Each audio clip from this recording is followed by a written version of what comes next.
Hail, hail, the Celts are here, and what the hell do we care anyway, guys? We're charging into international break, we're still undefeated, we're still top of the league, and in terms of the European campaign that's been a lot spoken about over the last week, it's still kind of like on track, it's on schedule, but coming into this international break after the Dortmund demolition, and then this Dingwall, I don't know if I'd quite call it a disaster, but definitely a very close call, it definitely feels there's a different kind of tone, there's a different kind of lens across this Celtic team, the squad, the manager, and everything else in between.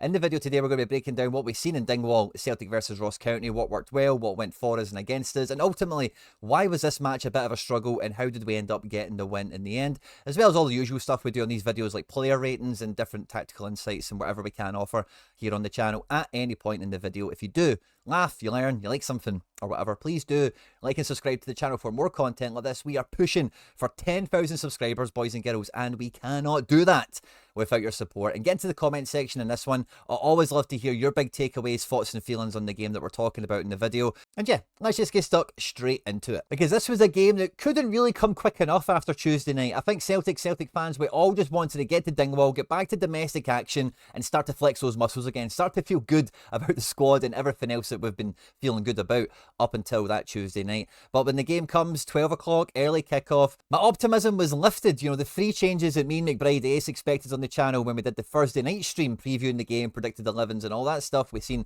Valley come in for the injured Taylor, Johnson did make the trip and obviously started, Rio Hatate came back in for Bernardo, and Adam Ida, if he is going to get a start for Celtic, the £9 million forward that he is, 9 times out of 10 it's away from home against a team that is going to have a bit of a low block, is going to, you know, just camp out in their own box, and we might need that different dimension if we're swinging balls in. And to be honest with you, both teams set up really as you would expect from both managers and both teams. I think seeing Ross County in more of the 3-4-3, 5-4-1, however you want to think of it, was a little bit different to what a lot of the other teams in Scotland generally do. But when, you know, play was actually going on, it did kind of revert into what we normally see, which is like a 5 at the back with a bit of a midfield kind of press in front of it. And the thing that they were doing so well early doors in this game was kind of similar to Dortmund in the sense of like they were just making it really difficult for us to actually connect passing lanes, because once we get the ball moving around the pitch between McGregor, Scales, Trusty, the fullbacks, the goalkeepers, once we're doing all this build-up play stuff here, we are always looking to, you know, get the web built. We're looking to get the players we want into the positions that we want, and then we can choose, do we go down the left or we go down the right? And in case you missed the game, you're not too familiar with Celtic, we're looking for triangles, generally speaking, on the left-hand side with Valley, in this case, normally it's Taylor, and on the right-hand side with the likes of Kuhn, Engels, and Johnson. But for huge periods of the first half, when we are getting this possession that we're so used to and we're comfortable on the ball, moving it from left or right, every time we got it into any of these attacking triangles, they were just boxed in straight away. They would have 4 guys around them, and it was really difficult for us to get out of these situations. The ball would break down, we'd maybe go triangle back into the middle, and then we would try and find the other triangle on the other side, and again, they would get boxed out. They'd have 4 versus 3 on these sides here. And really, like the first half, for so many long stretches of the game, there is nobody coming into this zone here. There's nobody in the Celtic team that wants to carry the ball into space. There's no one that wants to, you know, drop out of this box and try and operate in this kind of central zone here at all. This was just vacated to the max. And for this shape that Ross County have, where they've got their 3 centre-backs and they've got their midfield box, I've dropped the forward in here, but it's normally like this kind of little shape, and then, yeah, they'll go out to whatever side of the pitch the ball's on. It gives them plenty of time. You know, once we are on this side of the pitch here, 3 versus 4, it breaks down, they win the ball, they send it up, no one wins it, or we keep possession and we manage to get it out of the crowd, get it out of that tight space. By the time we take another couple of passes and then get it out to the right hand side, it gives them so much ample time to just shuffle over and, you know, again, make that box situation, just make it 4 versus 3 in the wide area. And then even if we do get by them, Johnson overlaps, Kuhn comes inside or whatever, we're just running into more and more bodies. And it just felt like, you know, and we'll talk about this in the second half with the subs or whatever, but it just felt like, especially in the first half, we were just burying Adam Ida in their defence, and it was like, try and find him. You'd have one of the centre-backs like man for man with him, and the rest of the back 4, back 5, like I say, they're shuffling from left to right. And you can, like, when I was watching this, I was thinking, Don Cowie, me, anyone else that really does watch Celtic, like, this is exactly the way you would want Celtic to play, and this is the exact way you would want to try and shape up to make sure that every opportunity, Celtic are going to have to try and get the ball out wide. and try and get across for the big man, try and use their numbers in those wide areas to try and pull somebody a little bit out of position. Then does that give someone else space to drive into? Does that open up maybe a passing lane for the ball to be played into, a channel for the striker to run onto, these kind of things? But it just never happened, especially in the first half. Ross County really did stick to their job like textbook. You could imagine all week in the build up to this game that they would have been on strings, as the metaphor goes. I know some managers have done this in training in the past, tying rope around their waist when they're going left to right, because the banks, the regiments, the formation that they had was almost picture perfect. They really held their own. They really held in the lines that they wanted. And when you're a team like Celtic and you're dominant on the ball and you've got better players, the way you open this team up is by having better players and have them get on the ball and make something happen. Now, Nicholas Kuhn is always up for doing that. We've seen that all the way throughout this game. Most of the time, especially in the first half, it didn't ever really come off, but everything we wanted to do was coming down the right-hand side of the pitch. Really, when we were wanting to attack this, we wanted Kuhn on the ball. We wanted to try and find Engels, who it's as if since Tuesday night he's forgotten he plays for Celtic and he's acting like an Augsburg player again. Just it really felt like his confidence has been sucked out of him in a weird way after that game. And one of the other tricks we've always got up our sleeve for this kind of situation is Greg Taylor, that inverted wild card fullback, right? Now, Alex Valley, I think, played pretty well in this game. Every time I've seen him play for Celtic, I've been impressed. I'm optimistic on the progression he could have as a player. And, if we were to sign him permanently, the job he would maybe be able to do for us. And it's been very clear in the minutes we've already seen from Valley, as well as in this game, but it was further highlighted that he isn't being deployed, at least anyway, as a line-hugging, bombastic fullback that wants to overlap the winger and, get balls into the box himself. He can do that. He'd done it a few times in this match, of course. And I think that would have been a lot more effective in this game, to be quite frank, because Dyson does want to tuck inside. He wants to be that inside channel, that inside forward, that mega press effort that he offers if and when Ross County ever did have the ball. But Valley has been deployed consistently at Celtic in the short time we've seen him in that inverted fullback position. And he is pretty tidy on the ball. And tucking in here, two things are meant to happen, and Greg Taylor has been the absolute master of them.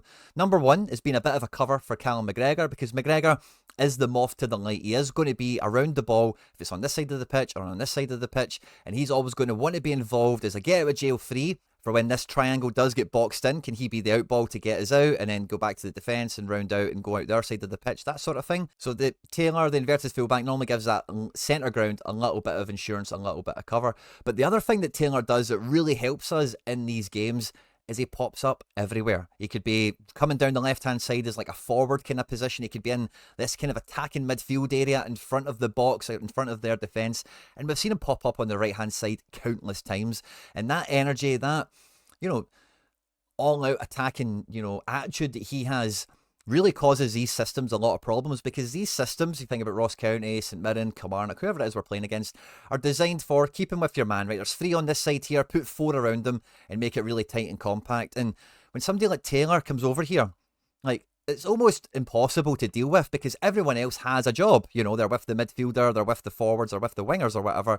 And that wild card overload helps us no end. And Valley maybe doesn't quite have the confidence to do that yet. Maybe he's not given the instructions to do that, perhaps. It's hard to know, obviously. But without that wild card element that Taylor gives us, it was all on Kuhn to try and unlock the door, especially with Engels having a bit of the off day, like we mentioned. And one of the things on this kind of note that was a clear difference to Tuesday night is that McGregor was anchored into the middle of the pitch for large portions of this game. Every section of the match where we did actually look quite adventurous, we looked dangerous, we might have actually done something, was one of those rare occasions where McGregor either drove with the ball or he was popping up in central areas. Because for me, the middle of the pitch, this is where the most valuable possession is going to be, because this is where you're going to get shots on goal away from. This is where if you can pull a defender out and slide a ball into this area of the pitch, you're going straight down the barrel. You're going straight down at the goalkeeper. You're putting the defenders on the back foot. You're getting them to retreat and panic and all the rest of it. These teams are always going to be happy when you're playing on the outside of the game, because for large portions of the match, that is exactly what we were doing. They'd get into their little shape. And with McGregor, the centre-backs and the full-backs for the largest part, we would just be playing on the outside of Ross County. Ross County come to challenge the ball. Oh, get it away from them. Get it around here. Maybe Scales travels up to the halfway line. Someone comes to confront him. Get the ball away. And we were just playing on the outside of the match for the entire first half, it felt like. And I really wasn't surprised that we weren't getting many shots away, because like I already mentioned, we were just burying Adamida in their defence, between their defensive midfielders, their back five, back three, whatever.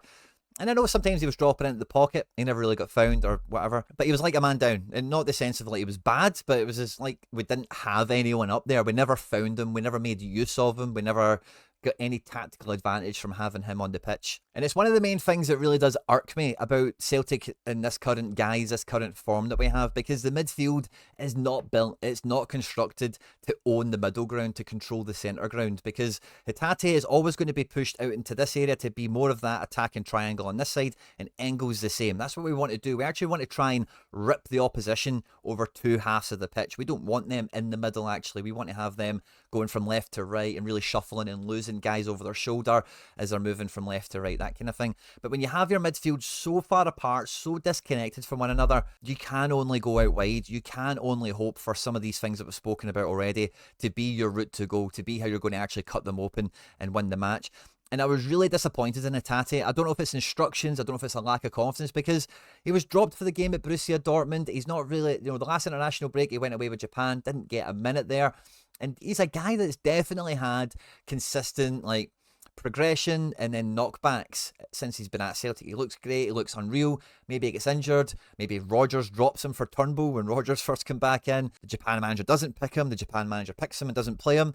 He's going through a roller coaster of emotions quite a lot. So in this game here, like, he didn't seem himself. I don't know if he's just trying to stick to the letter of what he's supposed to do, but he was way safer in possession. He took far less risks in this game, and generally, like, sometimes, like, the best Hatate, we see him starting out here. We'll have Taylor in this position. Dyson will be kind of, whatever across the front line. But he's in this position here. He gets the ball into feet, and then he's looking at the game. He's then coming forward and then trying to play a 1-2, trying to play some sort of triangle move with like Dyson, maybe even McGregor, maybe like Engels or formerly O'Reilly, when they would come into these positions and try and carve something open. But Hatate was just really isolated in his area of the pitch, and I don't really feel that.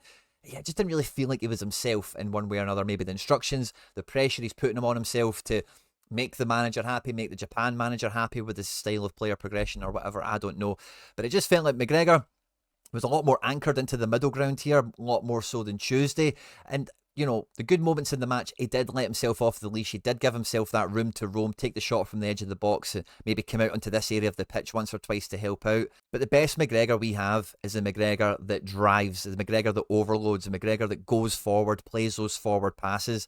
And we never got enough of that in the game. And likewise with Hatate, it's the wild card element, it's the Hellraiser element of Hatate that felt really neutered in this match. And then Ross County get the penalty, we save it. Schmeichel's off his line, they retake it, they score it. There's nothing really you can argue about any of these things. It was all pretty fair. And yeah, it is what it is. But we go in at half-time 1-0 down. And I'm thinking, after what we've seen a few times recently over the last few weeks, we're going to get a half-time sub. Whatever the manager thinks is going to happen, we're going to bring somebody in, one player at half-time, maybe two, reinvigorate the team and really attack the second half from the word go. We didn't make any changes at half-time.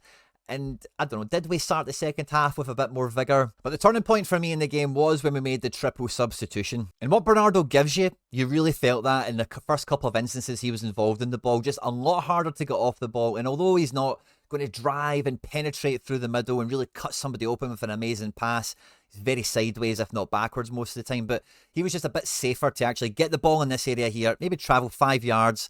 And it was a really good moment when he tried to play the ball into here, which was a forward pass technically, but never actually came off for him.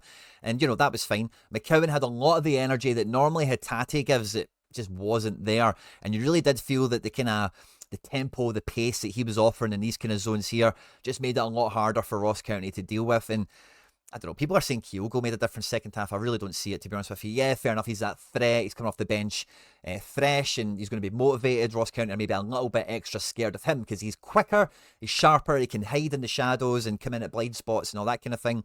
Maybe a little bit more than Adam Ida, but I just don't think it really directly had a bit of an impact. For me, really, where the game changes is in the second half after these three subs were made. Ross County lost their two banks. They basically became one bank of like 6 or 7. And then they did make a sub at halftime, actually, putting our forward on, but they would have like 2 or 3 guys like pressing the ball. And then they just had everyone else like defend the castle.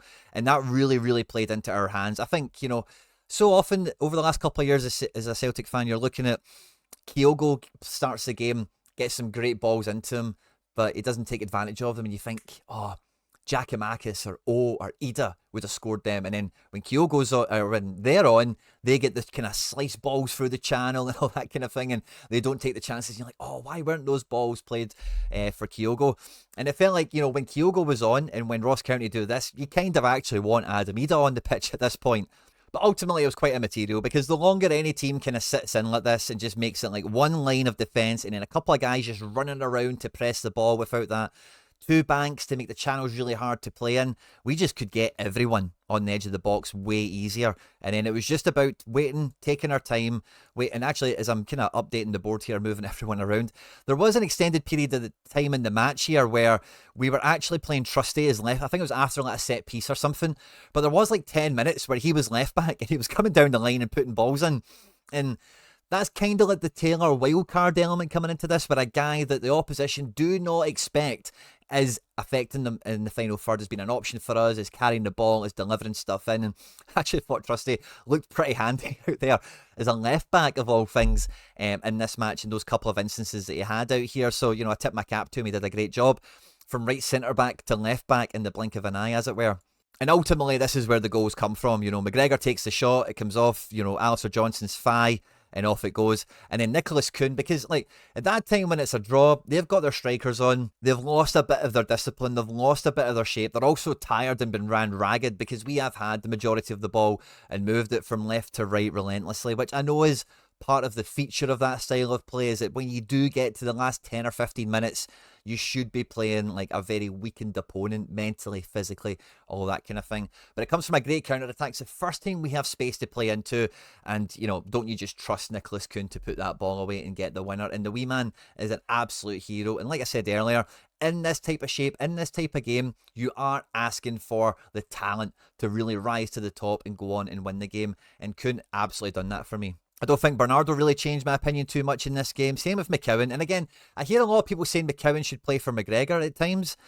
Please, and I don't want to say this in a rude way, right? But please understand McCowan, right? McCowan, I know he played that role for a little bit at Dundee, but he is much more of Hatate. That is really the role he's here to play for us. High energy, attacking midfielder type, press happy, and is going to like die on the pitch for us, essentially. That's the sort of role he plays. Yeah, he could do the McGregor thing if we needed him to. Personally, I'd much rather Bernardo or Engels really did the McGregor thing, and you let McGregor be a bit more adventurous, but that's by the by. If we are seeing McCowan, it is going to be in that Hatate position, maybe the Engels position, dependent. I know it's Engels is on the right side of the pitch in this game, but it was the role he was playing rather than the actual geography of where he was on the pitch. And when we look at the player ratings for the game, all the winners and losers are quite clear to see here. Arne Engels, who, this was one of the headlines, I seen somebody put this out on Twitter, you can see it here right in front of you anyway, but Arne Engels rated in at 49.5 out of 100, you know, which is an okay enough kind of output, as it were, especially for a guy that's not scored or made an assist or anything. He's won one tackle,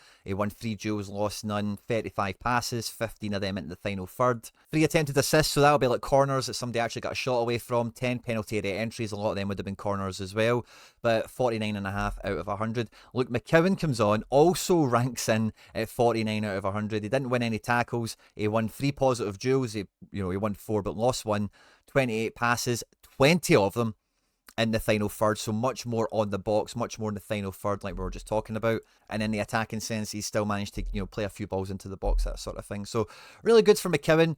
Really kind of an off day for Engels. I was really high on Engels in the first spell that he's had at Celtic. After kind of feeling and saying he is an Augsburg midfielder. I know he's got into Belgium, the national team and stuff like that. He's got good pedigree and all the rest of it. But again, similar to Adam Ida, at the price that we're spending on these guys, no one else was it wasn't like a war for them. So these are guys that very much we need to develop. And I think we've seen already some great development from Engels. And a day like today, it just reminds you, he is still a developmental guy. And I think the main thing that I really like about Engels in terms of the transfer is he's way further ahead than what O'Reilly was when we brought him in. And that's why I think a lot of us are really excited about him. Alistair Johnson was the top rated player on the day with 93 out of 100, a goal and an assist for him. And, I think he was pretty okay without being spectacular in this match. We're used to Johnson being no nonsense, take no prisoners, nothing gets by him. And, he's obviously not going to Canada because he's had back problems. He played midweek, didn't complete the 90. So again, I don't think he's firing on all cylinders. But again, I was thinking when we came into this match, I'm sure Anthony Ralston had to win this for us in the last minute before. And I thought if Johnson does come off for Ralston, you know he's going to get the goal. But then, you know, Johnson goes and gets the equaliser for us. So right backs and Dingwall have got a bit of a thing on the go. Trusty had a great game, like I say, overall. I was really impressed to see him popping up in left back. He ranked in at 63.5 out of 100. Defensive stats weren't anything particularly good to write home about, but 104 passes, 16 of them in the final third. And yeah, his attacking contributions weren't really noted here statistically, which is a bit of a shame because we all seen it for ourselves. But 5 missed passes out of 104 is a fantastic ratio. A lot of them weren't really under pressure, truth be told. Scales did give away the penalty, but if he didn't, he would have been on for a similarly really high scoring match as Austin Trusty. In defence, he won 2 tackles, made 3 effective clearances, 92 passes, 14 of them were missed. A lot of a different game for Scales in that regard. 11 long passes into the opposition, and say that penalty miss really does hold back his rating here. Nicholas Kuhn with his goal on 67.7. And it's a very typical Nicholas Kuhn performance. We normally see him, you know, driving at people, winning his duels, playing balls into the box. And if he does get a goal or an assist, he is a guy that normally scores quite well. And the Tati at 46.9 as well, same as a few of the other midfielders here. 29 passes, 14 of them into the final third, but a bit more actual penetration on the statistics. He's won 3 contests, which is like a dribble, you go by a guy. 1 big chance created, I think that was for Daizen Maeda, he really should have finished that one. 3 attempted assists, 3 penalty area entries. Like I say, quite a neutered performance it felt like. But a lot of people's man of the match in this game was Alex Valle, Valle, that we've already mentioned. He won a tackle in this game, he rated 58 out of 100, 80 accurate passes, 27 of them in the final third, which is formidable for this position in the pitch. 2 attempted assists, 8 penalty area entries, and 1 contest. 1 very good full debut for the wee man as well.